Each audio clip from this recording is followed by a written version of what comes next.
Ketika logika berhenti, rasa menjadi segalanya, sebuah self-concept. Segala yang kita ketahui tentang diri kita, semua apa yang kita percayai, terekam dalam hard drive kepribadian kita, yaitu di dalam self-concept kita. Self-concept mendahului dan memprediksi tingkat performansi dan efektivitas apapun yang kita lakukan. Hukum timbal balik, membuat tingkah laku nyata kita akan selalu konsisten dengan self-concept yang terdapat di dalam diri. Oleh karena itu, segala perkembangan yang terjadi dalam kehidupan kita harus dimulai dari perkembangan di dalam self-concept kita. Manusia memiliki self-concept keseluruhan yang terdiri dari semua hal yang kita percayai tentang diri kita dan tentang kemampuan kita. Serangkaian kepercayaan ini terdiri dari semua pengalaman, semua keputusan yang pernah diambil, semua keberhasilan, semua kegagalan, ide, berbagai informasi, emosi, dan pendapat tentang hidup kita sampai hari ini. Self-concept umum ini menentukan bagaimana dan apa yang kita pikirkan dan rasakan tentang diri kita, dan mengukur seberapa baik kinerja kita secara umum. Sebagai contoh, kita memiliki sebuah self-concept tentang seberapa sehat dan seberapa bugarnya kita, dan seberapa banyak kita makan dan berolahraga. Kita memiliki sebuah self-concept tentang betapa disenangi dan populernya kita di antara orang-orang lain, terutama di kalangan kaum lawan jenis.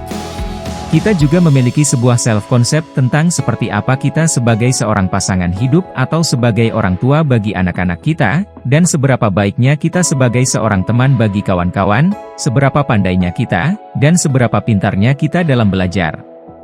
Benar, kita juga memiliki sebuah self-concept bagi setiap jenis olahraga yang kita mainkan, dan bagi setiap aktivitas yang kita ikuti, termasuk seberapa baiknya kita mengemudikan kendaraan. Kita pasti memiliki sebuah self-concept yang menentukan seberapa baiknya kita mengerjakan pekerjaan, dan seberapa baiknya kita mengerjakan setiap bagian yang terdapat dalam pekerjaan kita.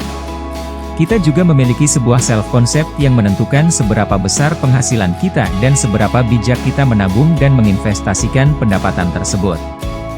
Area ini adalah sebuah area yang penting. Kita juga memiliki sebuah self-concept bagi setiap jenis olahraga yang kita mainkan, dan bagi setiap aktivitas yang kita ikuti. Fakta menunjukkan bahwa kita tidak akan pernah dapat memperoleh penghasilan lebih banyak atau lebih sedikit daripada tingkat pendapatan yang terdapat pada self-concept kita. Jika ingin memperoleh uang lebih banyak lagi, kita harus mengubah apa yang kita percaya tentang diri kita, terutama yang berkenaan dengan pendapatan dan uang. Hal ini akan kupas tuntas lebih lanjut dalam satu bagian penting Millionaire Mindset Bootcamp ini. Untuk memasukkan self-concept yang baru ke dalam pikiran agar menjadikan kemakmuran adalah nyata, maka ada hal yang akan diulang-ulang dilakukan dalam bootcamp nanti. Collapsing Anchor salah satunya, apa itu? Nilai besar dan dalam pada diri seseorang seperti agamanya, namanya, dan pengalaman hidupnya adalah kenyataan-kenyataan yang membuatnya menjadi belief system, menjadi nilai permanen yang kuat atau disebut ancor, jangkar. Ada ancor kecil yang terjadi karena asumsi, karena katanya, karena pengalaman orang yang Anda percaya, karena tulisan yang Anda baca walau Anda tidak pernah dialami. Imajinasi, bayangan-bayang rangkaian citra hasil rekayasa pikiran sendiri. Jika terjadi, pengulangan, juga dapat menjadi nilai permanen dalam diri seseorang. Inilah penghalang terbesar dari jalur sukses utama seseorang, ini harus dicuci, ini harus dirubuhkan. Pengalaman yang akan dirasakan peserta sudah tidak bisa dilawan atau diikuti logika, sejak sesi sebelumnya logika tak bisa main. Maka bermainlah, bagaimana seseorang bermain di situ bisa terlihat bagaimana ia mengelola hidupnya, siap-siap terkaget-kaget, siap-siap tidak percaya dengan pengalaman yang akan dilalui.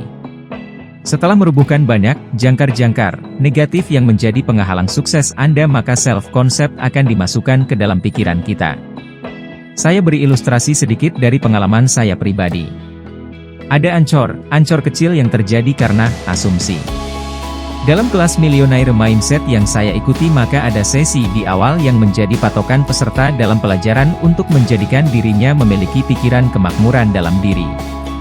Yaitu ketika kami semua ditanya satu persatu, berapa besar sih 10 juta dolar Australia, Aussie dolar, dengan 100 dolar bill, atau jika 100 dolar dikumpulin seberapa besar tumpukan uang tersebut?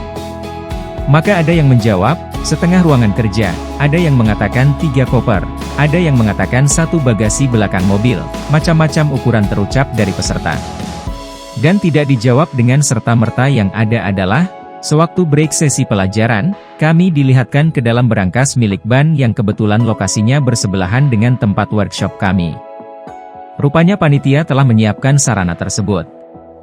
Kami turun ke bawah, ke ruang vault berangkas raksasa tempat uang tunai di ban diletakkan. Sudah disiapkan uang 10 juta dolar Australia di meja. Kebanyakan peserta terkejut termasuk saya, karena uang 10 juta dolar tersebut hanya seukuran koper kecil. Kayak beauty case, atau koper make up-nya kaum ibu. Atau tas ecolak zaman dulu tebal sedikit.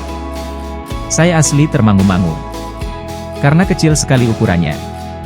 Kebanyakan peserta terkejut termasuk saya, karena uang 10 juta dolar tersebut hanya seukuran koper kecil. Ketika sesi pelajaran dimulai maka penekanan peserta ada di masalah tersebut, fasilitator mengingatkan kami para peserta, kalau bentuk 10 juta dolar tersebut tidak pernah ada dalam pikiran, atau tidak pernah ada dalam otak Anda, maka tidak mungkin Anda akan mendapatkannya. Inilah yang dimaksud dengan self-concept itu. Anda akan memiliki pikiran kemakmuran. Perlu diingat, jika Anda memiliki prosperity consciousness bukan nanti membuat Anda menjadi pengusaha, membuat Anda menjadi berbisnis, tidak sama sekali. Anda tetap mengerjakan apa yang Anda suka. Anda tetap profesional namun Anda bisa kaya, bisa sangat kaya. Dan dasarnya adalah self-concept ini. Bagaimana memasangnya, bagaimana Anda bisa memilikinya, inilah salah satu tujuan dari bootcamp ini diadakan. Jika Anda memiliki prosperity consciousness bukan nanti membuat Anda menjadi pengusaha, membuat Anda menjadi berbisnis, tidak sama sekali. Anda tetap mengerjakan apa yang Anda suka. Baik, kita lanjut chapter berikutnya ya. Jangan lupa like, komen dan share.